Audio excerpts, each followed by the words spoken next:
देश के प्रधानमंत्री माननीय श्री नरेंद्र मोदी जी की सबसे विश्वसनीय नेत्री और देश की वित्त मंत्री निर्मला सीतारमण के पति परकला प्रभाकर ने कहा, अगर लोकसभा चुनाव में गड़बड़ी ना की गई होती तो इंडिया गठबंधन को 316 सीटों पर जीत हासिल होती। देश की वित्त मंत्री निर्मला सीतारमण हैं ये, और इनके पति हैं परकला प्रभाकर, जिनका मानना है कि अगर लोकसभा चुनाव में गड़बड़ी ना की गई होती तो इंडिया गठबंधन को 316 सीटों पर जीत हासिल हुई होती।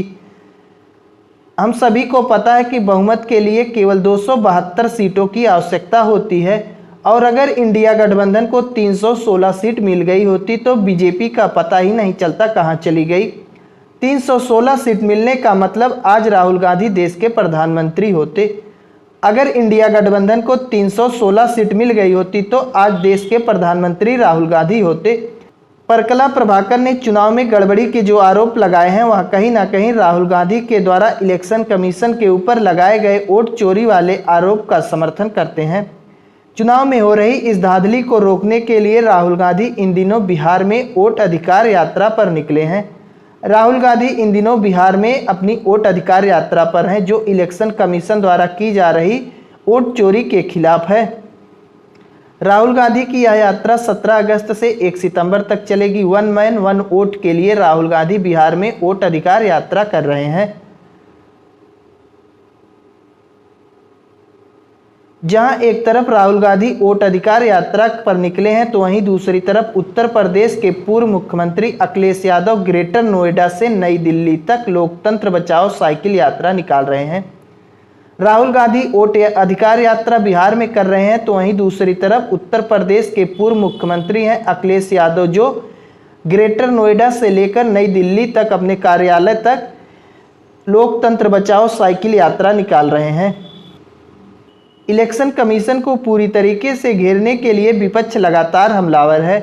विपक्ष यात्रा निकालकर आंदोलन कर इलेक्शन कमीशन पर दबाव बना रहा है, तो वहीं दूसरी तरफ इलेक्शन कमीशन इन विपक्षी पार्टियों से कह रहा है कि आप लोगों का आरोप फर्जी है।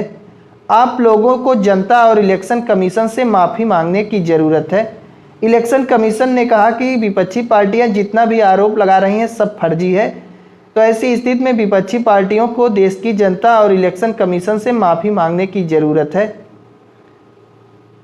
इलेक्शन कमीशन को लग रहा है कि उसने बहुत ईमानदारी से कार्य किया है।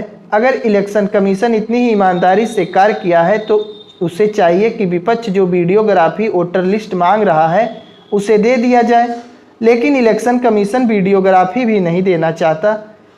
अगर इलेक्शन कमीशन वीडियोग्राफी नहीं दे रहा है तो शंका तो जायज़ है।